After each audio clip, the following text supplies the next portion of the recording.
Hechos capítulo 22 y la semana pasada nos quedamos que, ¿te acuerdas?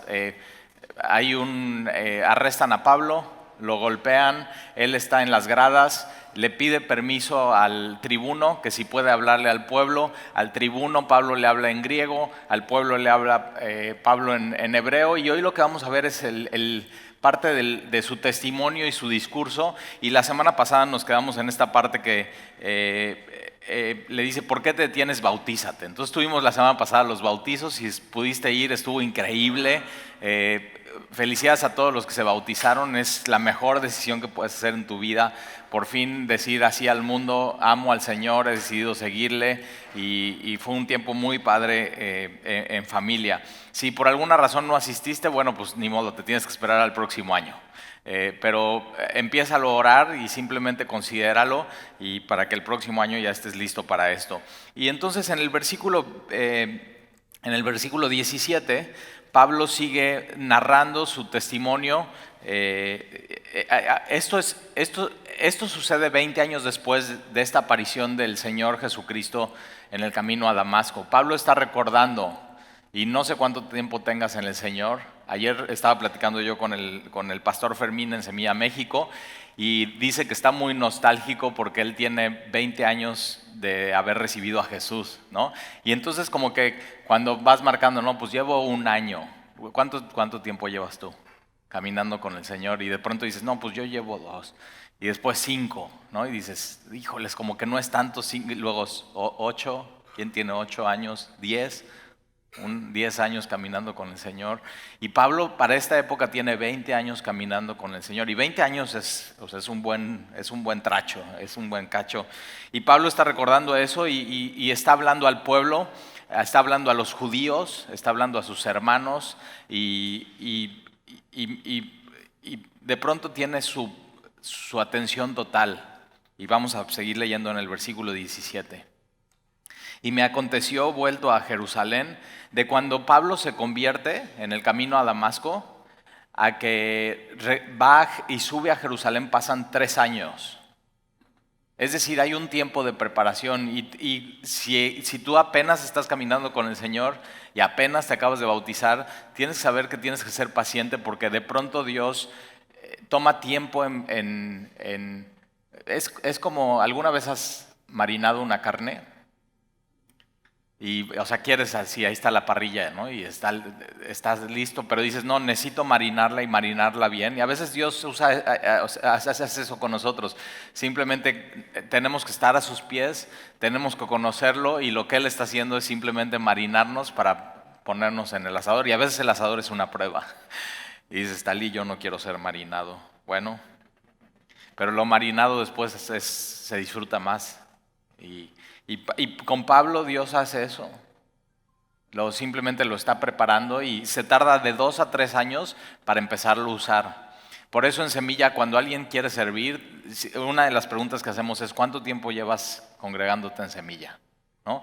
Y normalmente decimos, bueno, ¿por qué deja pasar 6 meses, conoce Semilla, conoce la iglesia, ve cómo hacemos las cosas, simplemente conoce, siéntate a los pies del Señor, ve cómo predicamos la Biblia, y de ahí, órale, o sea, ponte a orar y que Dios te diga en dónde quieres que tú sirvas.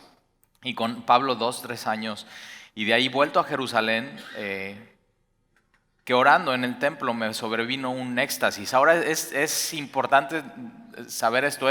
Esto Él lo dice no a los cristianos, sino le dice a los judíos. En ninguna carta de Pablo a cristianos está diciendo, y tuve un éxtasis, es decir, tuve una experiencia sobrenatural. Lo que Pablo siempre está diciendo es la palabra de Dios, la palabra de Dios, la palabra de Dios. Que tu vida no dependa de experiencias o de éxtasis espirituales, sino que dependa 100% de la palabra. Y acuérdate, Pablo escribe eso en Romanos, ¿no? La fe viene por el oír la palabra. La fe no viene por una experiencia o un éxtasis espiritual. Pero él lo está usando esto para dar un testimonio y decirle algo a los que no han creído. Y entonces dice, acuérdate, él lo acaban de correr del templo. Lo acaban de sacar, acaban de cerrar las puertas, lo están acusando de haber metido a Trófimo en el templo y de hablar contra del templo y contra la ley y contra el rito de Moisés. Y él lo que está diciendo es, no, miren, yo en el momento que me convertí a los 3 años, yo fui a este templo, yo oré en este templo y Dios me habló, y les va a decir qué es, o sea, cómo estuvo esta experiencia que tuvo con el Señor Jesucristo. Y todos, fíjate, todos hasta este punto están poniendo atención. Vas a ver que en un momento, versículos adelante, de pronto ya no van a aguantar más que Pablo está hablando. Y vas a ver qué palabra usa Pablo, que la gente dice hasta aquí. O sea, hasta aquí, ya no soporto más. Pero hasta este momento todos están poniendo atención. Y entonces estaba orando en el templo y le sobrevino un éxtasis, versículo 18. Y todos están esperando así. ¿Qué fue ese éxtasis? O sea, ¿cómo fue, Pablo? ¿Cómo fue este éxtasis? Versículo 18, y le vi. ¿A quién crees que ve? A Jesús.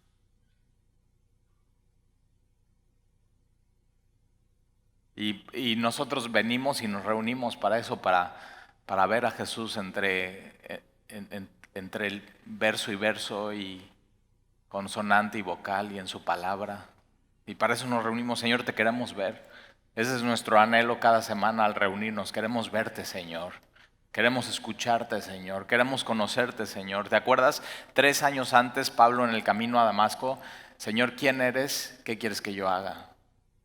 Es la pregunta de todos los días del cristiano. Señor, ¿quién eres? Te quiero ver, te quiero conocer. Y de pronto Pablo le está diciendo, y le vi. Y le vi que me decía, y fíjate otra vez, Pablo lo escucha la palabra de Jesús, y le vi que me decía: date prisa y sal prontamente de Jerusalén. Él está en Jerusalén en el templo. Date prisa y sal prontamente de Jerusalén, porque no recibirán tu testimonio acerca de mí. Fíjate cómo, o sea, nuestro testimonio no es acerca de nosotros, nuestro testimonio es acerca de Jesús siempre.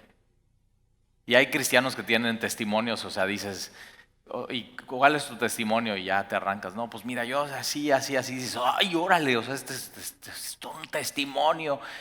Pero al final lo que salva a las personas, el mensaje del evangelio, no es nuestra historia antes de Jesús y cómo nos salvó, sino es lo que Jesús hizo por nosotros. Y este es el testimonio acerca de Jesús, por supuesto, en la vida de Pablo. Y entonces Jesús le dice, ¿sabes qué? Date prisa, sal prontamente de Jerusalén, no recibirán tu testimonio acerca de mí. Pablo siempre en su corazón, y lo ves en las epístolas y en las cartas y en Romanos, dice: yo, con tal de que se conviertan los judíos, mis hermanos, yo preferiría ser anatema. O sea, yo preferiría ser maldito. Yo preferiría ir al infierno con tal de que uno de ellos, Dios le regala un corazón por su familia, por sus hermanos, por los más cercanos, por los suyos. Pero él tenía ese plan, pero Dios tenía otro plan completamente diferente. O sea, fíjate, o sea, cuando Jesús te diga, date prisa y sal prontamente, o sea, órale. O sea, no te esperas y obedeces, porque Jesús lo que está haciendo es protegiendo a Pablo. Date prisa y sal prontamente de Jerusalén. Y entonces, versículo 19, yo dije, Señor, y digo, Pablo, te están diciendo que te salgas y deprisa y prontamente, y tú te pones a platicar. Pero vemos como Pablo de pronto, en medio de esto que Dios le está diciendo, Pablo de pronto le da unos argumentos y se pone a aconsejar a Jesús. ¿Nunca te ha pasado? Así que sabes que tienes que hacer algo y prontamente y hacerlo ya, y de pronto te pones como que tú a darle consejo a Dios. No, Señor, yo creo que esto es mejor. O sea, mi plan es mejor. Y fíjate, es Pablo. Y Pablo hace eso y de pronto dice, Señor, ellos saben que yo encarcelaba y azotaba a todas las sinagogas a los que creían en ti, es decir, a los que creían en ti, que son los cristianos. Esos somos los cristianos que hemos creído en Jesús. Y cuando se derramaba la sangre de Esteban, tu testigo, yo mismo también estaba presente y consentía en su muerte y guardaba las ropas de los que le mataban.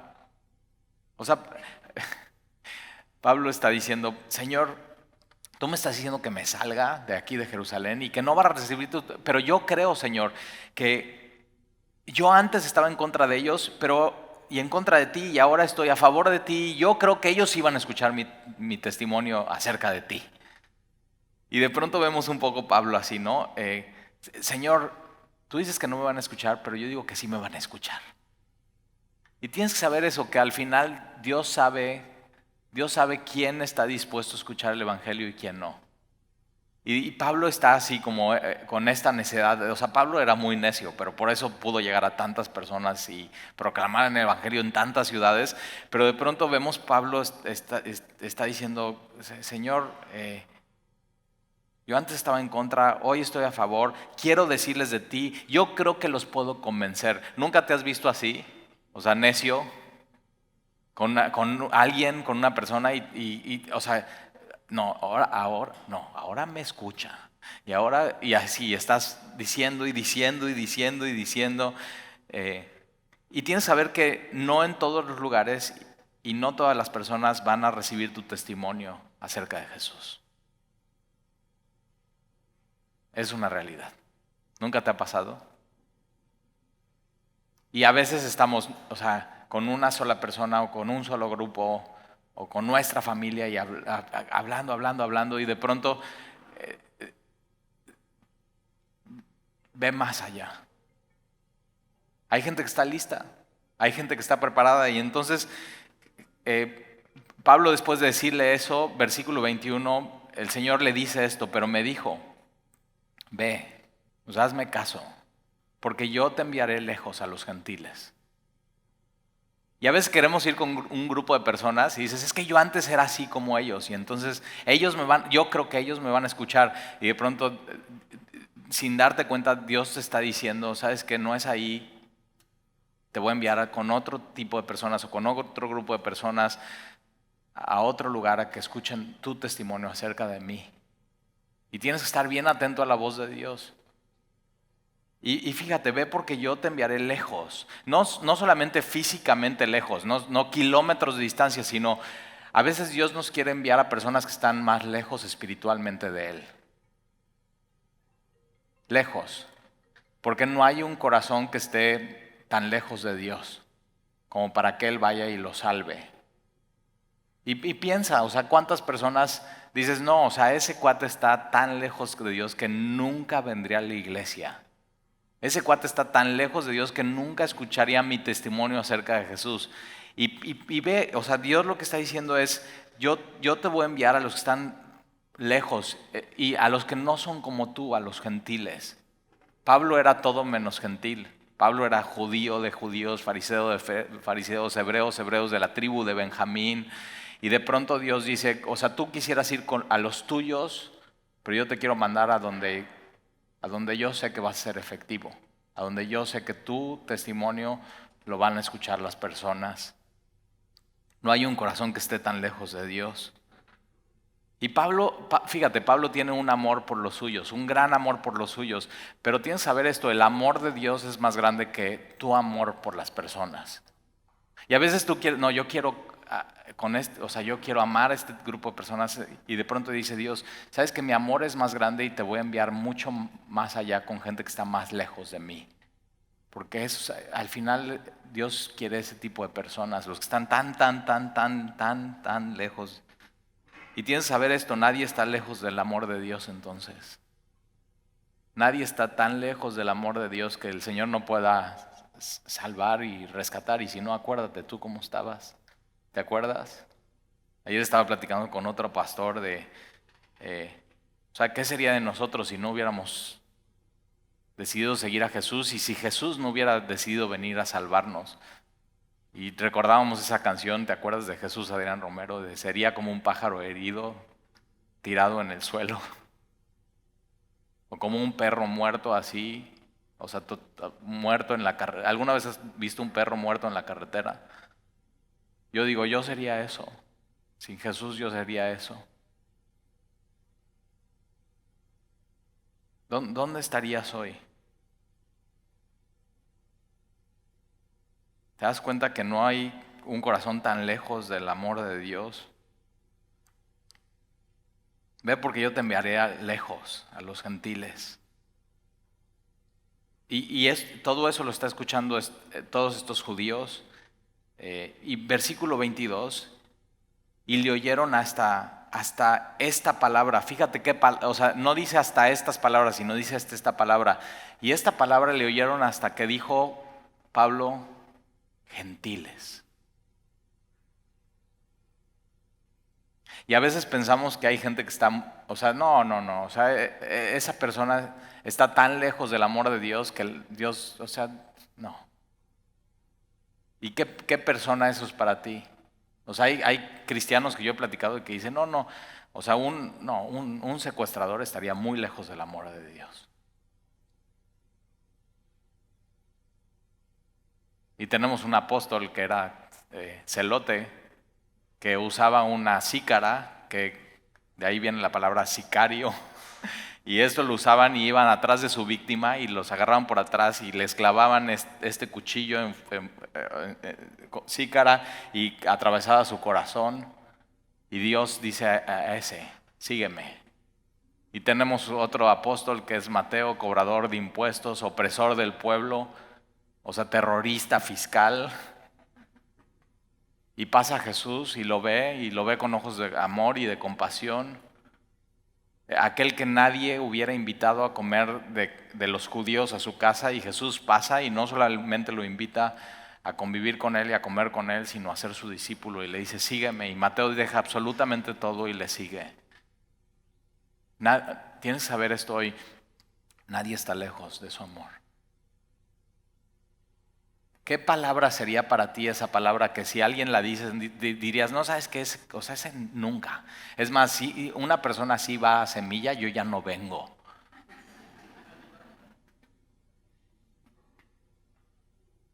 Y ellos que no entienden, no han entendido el evangelio, cuando dicen esa palabra, ve todo lo que pasa, y le oyeron a esta palabra, hasta esta palabra, y entonces alzaron su voz diciendo, quita de la tierra tal hombre, porque no conviene que viva. ¿Cómo él está siendo pro de los gentiles, y cómo él quiere ir a alcanzarlos, y cómo él les quiere proclamar que Dios les ama? Quita de la tierra tal hombre. Fíjate, le están diciendo a Pablo, no convienes que vivas. ¿Alguna vez alguien ha pensado eso de ti? ¿Sabes que ese cuate, o sea, no conviene que viva? O sea, debería de morirse o desaparecer de esta tierra. No conviene que viva. Y sí, o sea, sí, no, o sea, sin Cristo no convenía que viviéramos, pero ahora ya no vive Talía aquí, sino vive Cristo en mí. Igual tú. Y lo que nos da valor a nosotros es el Señor en nosotros. Es su gloria en nosotros. Es el Evangelio en nosotros. Es su palabra en nosotros. Es que podemos tener comunión con Él. Y entonces de pronto cuando hay gente que piensa así, posiblemente no te lo dice así, no conviene ni que vivas. Pero ya sabes, hay gente que no dice cosas pero lo demuestra con sus hechos. Tienes que saber, o sea, a Pablo le dicen exactamente lo mismo. ¿Y sabes por qué se lo dicen? Porque Pablo ha decidido amar a Dios y amar a otras personas. Gentiles. Personas que ellos no amaban. Y de pronto a ellos se les olvida que ellos eran un pueblo que había sido bendecido en Abraham para ser de bendición a todas las naciones. Y como cristianos eso somos, hemos sido bendecidos espiritualmente en Cristo. ¿Para qué? Para bendecir a otras personas y para llevar este mensaje de amor a otras personas. Y nunca se nos tiene que olvidar, porque a ellos se les olvida para qué habían sido llamados. De hecho, en Isaías dice sobre el templo, será llamada mi casa de oración. Pero más adelante, 2 versículos después, dice, mi casa de oración es casa de las naciones. No nada más era para los judíos, era para cualquiera que quisiera venir a orar y adorar a Dios. Y sabes que nosotros, nuestra iglesia y nuestras casas y nuestros negocios, o sea, todo, Tiene que estar abierto a cualquiera. Cualquiera que quiera orar con nosotros, cualquiera que quiera estudiar la Biblia con nosotros, cualquiera que quiera acercarse a conocer a Dios. Y si Dios nos ha bendecido a nosotros, es para bendecir a los demás. Aquellos que están lejos. Dios nos ha dado ese ministerio, el ministerio de la reconciliación, y Pablo lo tenía muy claro. Dios me envió a la gente por la cual nadie querría ir, los gentiles. Y entonces, fíjate, así no conviene que tal viva, versículo 23. Y como ellos gritaban y arrojaban sus ropas, o sea, ve el berrinche que hacen por haber dicho gentiles. Gritaban, arrojaban sus ropas, lanzaban polvo al aire. Versículo 24, y mandó el tribuno que le metiesen en la fortaleza. Mira qué foto tan hermosa del cuidado de Dios para Pablo. Todos así, es una trifulca, están haciendo su verdad, están tirando polvo, están gritándole. No conviene que muera, y de pronto el tribuno, y vemos tribunos y centuriones en los evangelios que siempre hacen lo correcto. Y fíjate, son gentiles. Y Pablo está hablando de eso. Dios me ha enviado a alcanzar y amar a los gentiles, y el pueblo está, gentiles, y quien está al lado y todos los soldados son gentiles y no se dan cuenta.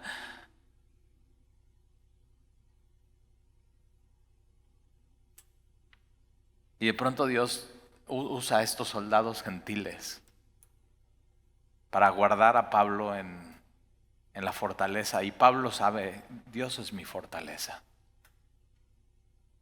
Dios es mi socorro. Dios es mi pronto auxilio en la tribulación. Y de pronto mandó el tribuno que le metiesen en la fortaleza y ordenó que fuese examinado con azotes. O sea, a los no romanos primero les azotaban, o sea, como decimos aquí en México, primero les daban una calentadita y después su testimonio. O sea, primero así y después te preguntamos, ¿qué hiciste? Entonces ya para que hables rápido y bien y bonito, y hasta ponen palabras en tu testimonio. Y así eran, y Pablo ya viene de ser azotado, Pablo ya viene de ser golpeado, Pablo ya viene de esta trifulca, Pablo ya viene arrestado. Y Pablo todo lo que quiere hacer es, ¿me permites aquí en las gradas dar mi testimonio acerca de Jesús? Y Pablo en todo ve una oportunidad para amar a las personas y para hablarles de Jesús. Y entonces el tribuno ordenó que fuese examinado con azotes para saber por qué clamaban así contra él. Pero cuando le ataron con correas, y esto que le ataron con correas es exactamente lo que hicieron con Jesús, en un poste pequeño de madera, tomaban correas de cuero, lo desvestían por completo, descubrían su espalda, la parte de atrás de sus muslos, sus pantorrillas, le quitaban las sandalias. ¿Para qué? Para azotarlo, un soldado a un lado, un soldado al otro, es lo que se llama flagelación, y con cuerdas de cuero. Azote tras azote tras azote, y ahora sí vas a confesar y ahora sí vas a decir, y lo están preparando para eso a Pablo.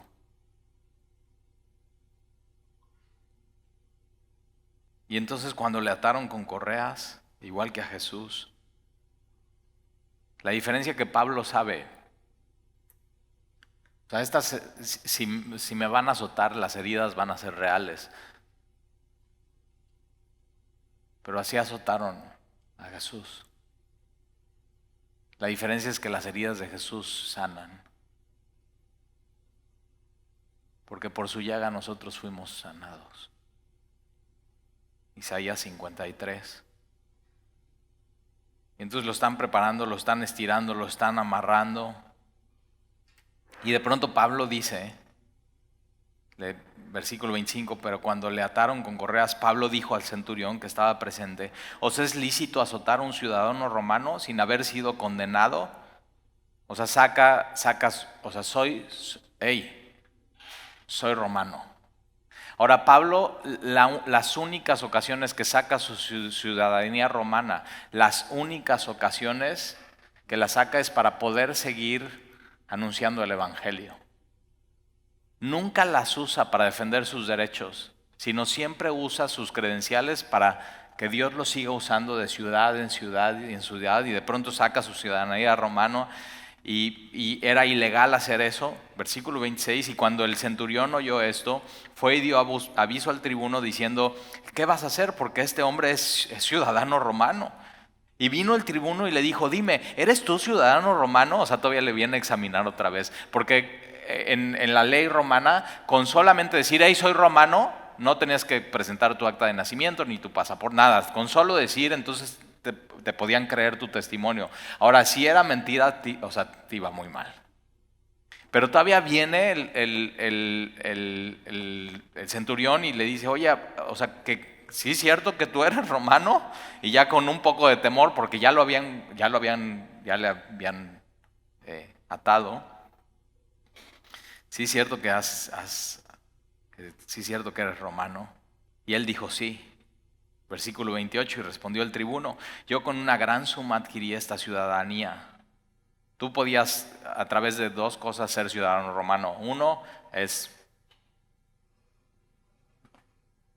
ir al Instituto de Migración Romana y decir, pues cuánto me cuesta la ciudadanía, y con una lana te daban o ser nacido de padres o madre romana. Y Pablo, fíjate, y Pablo entonces dijo, yo soy de nacimiento. Y tienes que saber que a veces Dios usa hasta de dónde eres y de qué familia naciste para su obra. Y tú dices, Tali, no, o sea, si te platico, o sea, mi familia. O sea, Dios te colocó exactamente en una familia,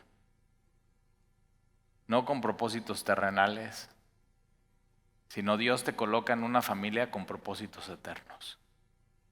Dios escoge eso por ti. Y entonces a ti te toca descubrir, Señor, ¿por qué? ¿Por qué en esta familia? ¿Por qué en esta ciudad? ¿Por qué con esta gente? Y de pronto Pablo, después de años de haber nacido, se da cuenta, ya sé por qué. Ya sé por qué soy romano, ya sé por qué tengo este pasaporte. Ya sé, o sea, descúbrelo. ¿Por qué estás donde estás? ¿Por qué estás en el trabajo en el que estás? Y de pronto Pablo dice, no, yo soy de nacimiento, versículo 29. Así que luego se apartaron de él los que le iban a dar tormento. Entonces como que de pronto se acuerdan, no, pues ya se terminó mi turno, y se huyen. Y aún el tribuno, al saber que era ciudadano romano, también tuvo temor por haberle atado. Versículo 30, y al día siguiente, queriendo saber de cierto la causa por la cual le acusaban los judíos, le soltó de las cadenas y mandó venir a los principales sacerdotes y a todo el concilio, estos 70 hombres más el sumo sacerdote, y sacando a Pablo le presentó ante ellos. Entonces fíjate, Pablo en esto quiere presentar en las gradas su testimonio acerca de Jesús, y de pronto cuando dice una palabra, gentiles, todos, ¡ah! Y ya se acaba la predicación. ¿Nunca te ha pasado que le estás compartiendo a alguien y dices una palabra y eso enciende algo en la otra persona y ya se acabó? No hay nada más que hablar. Y ya ponen su barrera. Bueno, pues tú piensas así, yo te respeto y tú me respetas. Ya cuando te dicen eso ya valió. Porque, o sea, ¿por qué decirme eso? Tú me respetas y yo te respeto, y ¿por qué decirme eso? Entonces me vas a faltar al respeto. O estás a punto, y eso es lo que está pasando aquí. O sea, ya no hay de dónde ir. Y fíjate, el gran predicador Pablo se topa con personas que no reciben su testimonio acerca de Jesús. ¿Y no te ha pasado que eso desanima? Y vemos a Pablo así completamente desanimado por eso, a punto de ser azotado. Y entonces sacan a Pablo, lo presentan ante ellos. Versículo 1, entonces Pablo, mirando fijamente al concilio, dijo, varones hermanos, yo con toda buena conciencia he vivido delante de Dios hasta el día de hoy, y el sumo sacerdote Ananías, este sumo sacerdote no es Anás, ¿te acuerdas de Jesús? Sino ya es un nuevo sumo sacerdote. Este sumo sacerdote está fechado, que estuvo desde el año 47 hasta el año 59, entonces más o menos puedes saber cuándo está pasando esto, capítulo 23. Y este sumo sacerdote, Josefo el historiador, habla de él y dice que este sumo sacerdote es avaro, glotón, cruel, y usa una palabra Josefo, dice, es desalmado, sin alma. Y de pronto Pablo está enfrente, o sea, tan podrida ya estaba la institución del sumo sacerdote, que acuérdate, si esto es del año 47 al año 59 más o menos, ya estamos a pocos años de que el templo sea destruido y que Dios diga, ¿saben qué? Hasta aquí. Pero entonces está este sumo sacerdote Ananías, escucha a Pablo y ordena entonces a los que estaban junto a él que le golpeen en la boca. Y entonces nada más así les dice, van, camina, ¡pum!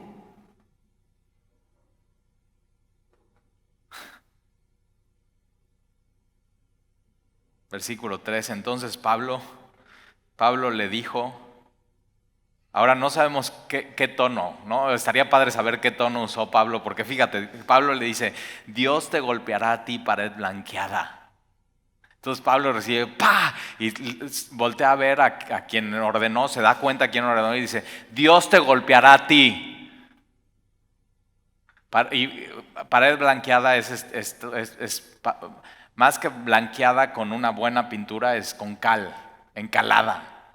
O sea, aparentas muy blanco, pero realmente no, es pura, es solamente la fachada. Y Jesús a los fariseos les dice eso, que resisten su mensaje.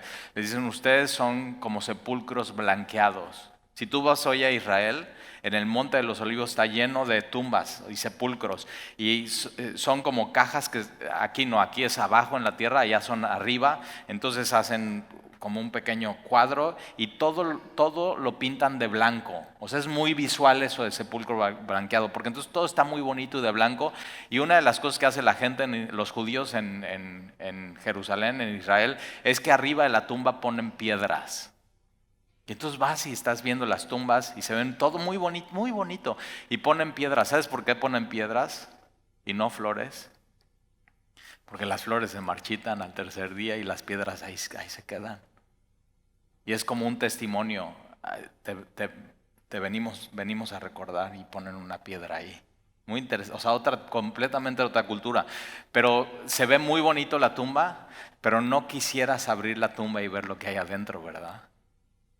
Y Jesús está diciendo, ustedes por afuera parecieran muy espirituales, pero por adentro, muerte. Y Pablo le dice eso, que Dios te golpee. Por fuera te ves muy religioso, pero por dentro estás muerto. No se lo digas eso a tus amigos. Dios te golpeará a ti. Y fíjate, pareciera una profecía porque más adelante, en el año 70, cuando él ya no es sumo sacerdote, los celotes, estos que te platico, empiezan a perseguir a aquellos, los romanos que se ponían de acuerdo con los judíos, y persiguen los celotes a este sumo sacerdote y lo matan. Pareciera una profecía que Pablo está haciendo. Dios te golpea a ti, pared blanqueada. ¿Estás tú sentado para juzgarme conforme a la ley y quebrantando la ley me mandas golpear? Es decir, tú estás aquí para aplicar la palabra de Dios en mí y tú estás yendo contra la palabra. Porque no podías golpear a alguien sin testimonio, sin condenarle. O sea, no podías hacer eso. Versículo 4. Y los que estaban presentes dijeron, ¿al sumo sacerdote de Dios injurias? Y Pablo dijo, no sabía, hermanos, que era el sumo sacerdote. Ahora, algunos comentaristas dicen que Pablo sarcásticamente dice, no sabía que era el sumo sacerdote, porque ¿cómo el sumo sacerdote va a mandar golpear a alguien sin dejarlo hablar? O sea, es un hipócrita. Pero otras personas dicen que para este tiempo Pablo tenía ya problemas en los ojos, por eso en Gálatas dice, ¿no?, que ustedes me han recibido y ustedes hubieran dado sus ojos por mí, y que entonces Pablo, alguien de pronto con la edad ha perdido la vista y no ve bien. Y entonces que Pablo en esta reunión, el sumo sacerdote dice, mándenlo golpear, y van y le golpean, y Pablo dice que Dios te golpea a ti, pero no sabe que es el sumo sacerdote, porque en la ley de Moisés tú no podías injuriar al sumo sacerdote. Y entonces Pablo dice, no sabía, hermanos, que era el sumo sacerdote, pues escrito está, no maldecirás al príncipe, un príncipe de tu pueblo. Y Pablo, pide disculpas, dice perdón. Me di cuenta que me equivoqué, no vi bien, en versículo 6. Entonces Pablo, notando que una parte era de saduceos y otra de fariseos, así estaba el concilio, saduceos y fariseos, alzó la voz en el concilio: varones hermanos, yo soy fariseo, hijo de fariseo, acerca de la esperanza y la resurrección de los muertos se me juzga. Ahora, ¿qué esperanza predicaba Pablo? La esperanza del Mesías, cumplida en Jesucristo. ¿Y qué otra cosa predicaba Pablo?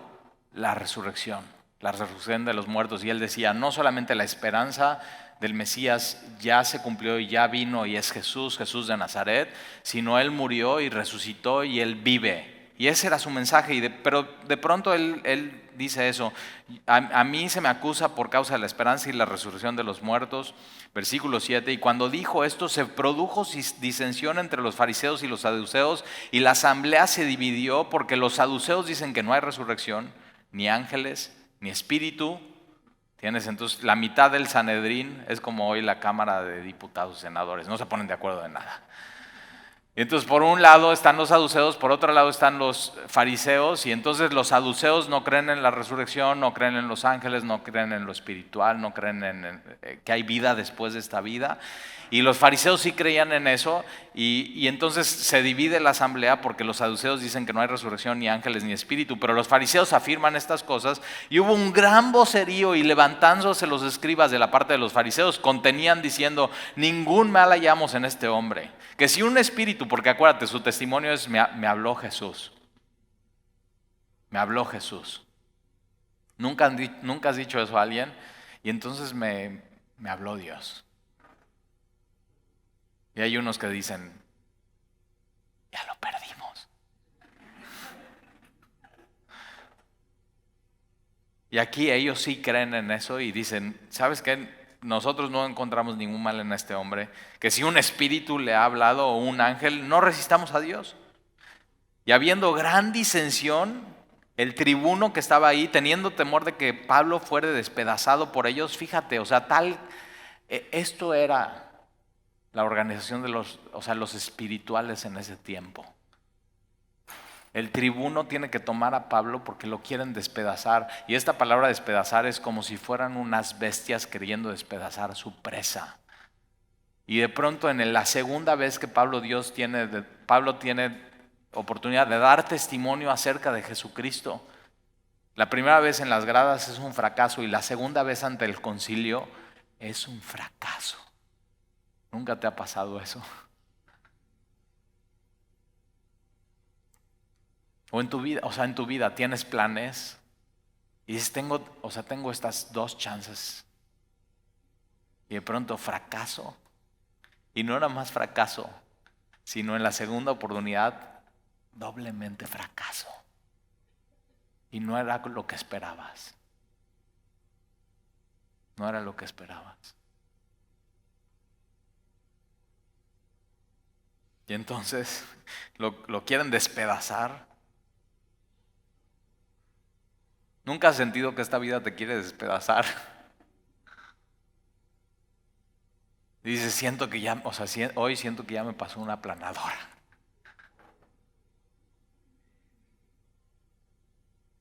Y dices así: nada más falta que salga de aquí y un perro me haga pipí. Y sales y...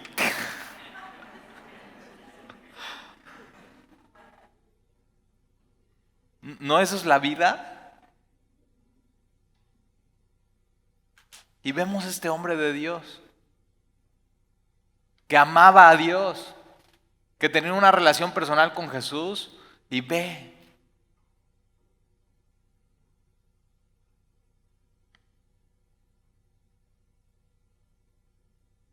lo quieren despedazar, y mandó que bajasen los soldados y le arrebatasen en medio de ellos. Fíjate, la salida triunfal de Pablo. Es la salida triunfal de Pablo. Pero acuérdate cómo salió. Jesús entra en la entrada triunfal a Jerusalén, pero ve cómo es su salida triunfal. Es azotado, golpeado, flagelado y con una cruz en sus hombros. Esa es su salida triunfal. Y en medio de eso, Dios hace la obra más gloriosa de salvación de la humanidad.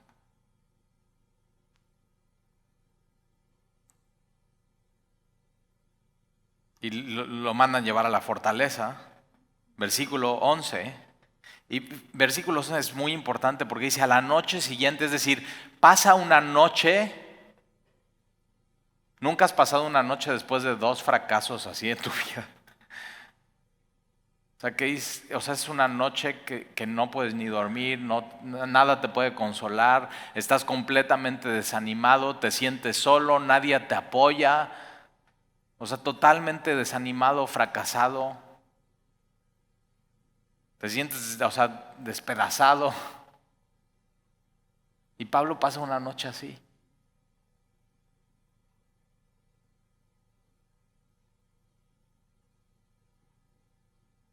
Pero a la noche siguiente se le presentó el Señor.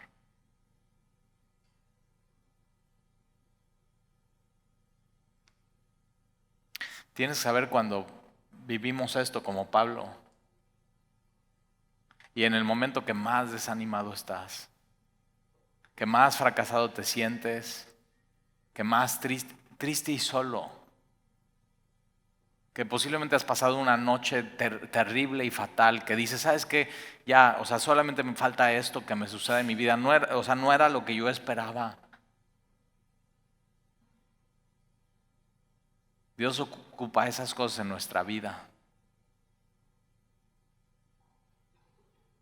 Y el Señor se le presenta a Pablo. Y Dios a veces se presenta en nuestras vidas en medio del fracaso total, en medio de la desilusión, cuando ya no tenemos esperanza y cuando ya no tenemos consuelo. Entonces podemos sentir y vivir su presencia y su plenitud.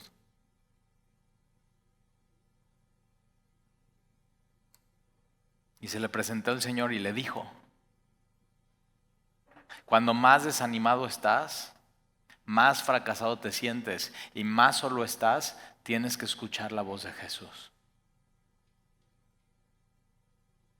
Y mira lo que le dice Jesús a Pablo, ten ánimo. Ahora, tú ves a Pablo, ¿no? Y Pablo dice, Filipenses, regocijaos. Y sí, todo el tiempo, pero vemos aquí a Pablo, o sea, si Jesús le tiene que decir, Pablo, ten ánimo, quiere decir que Pablo está ¿qué? Completamente desanimado. Y puede ser que tú vengas hoy aquí así. Y tienes que saber, un cristiano puede estar completamente desanimado, sí. Pero un cristiano cree que en medio del desánimo, la presencia de Jesús está conmigo.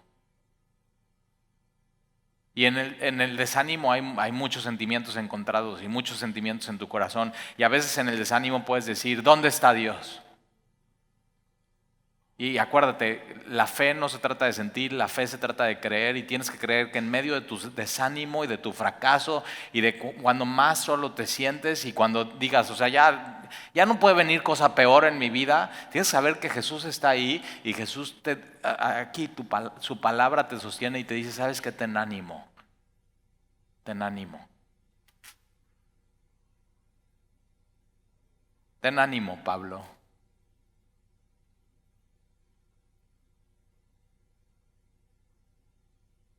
Ahora, Pablo para este momento no sabe que aún lo peor está por venir. Lo peor está por venir porque lo que viene, que vamos a ver la próxima semana a partir del versículo 12, es que unos hombres dicen, ¿sabes qué? Vamos a juntarnos. Y, o sea, son hombres malos. Vamos a juntarnos y no vamos a tomar agua y no vamos a comer hasta que no matemos a Pablo. Pablo no sabe eso, pero Jesús sí sabe eso. Y Jesús dice, Pablo, ten ánimo. Mi presencia está contigo. Y tú tienes que saber hoy eso. Posiblemente vengas desanimado y no, o sea, la presencia de Jesús y su palabra no le está diciendo, Pablo, ten ánimo, ya, te voy a sacar de esto. No, Pablo, ten ánimo, lo peor está por venir. Pero yo voy a estar contigo. Yo voy a estar contigo. ¿Y sabes qué, amigo y amiga? De eso se trata el cristianismo. Fracaso y doble fracaso, desánimo, soledad, abandono. Y de pronto, en medio de eso, saber que Dios está contigo y aunque lo peor esté por venir, Él va a seguir contigo y Él es el que te anima. La fuente de nuestro ánimo es el Señor y Él es nuestra fortaleza. Y entonces Pablo le dice, ten ánimo, Pablo. El Señor Jesús le dice, ten ánimo, Pablo, pues como has testificado de mí en Jerusalén y has fracasado, así es necesario que testifiques también en Roma. Pablo, esto todavía no se termina. Aunque aquí has fracasado y aquí nadie te ha escuchado, yo te voy a llevar a donde siempre has querido ir, lejos, a cumplir tu llamado, Roma.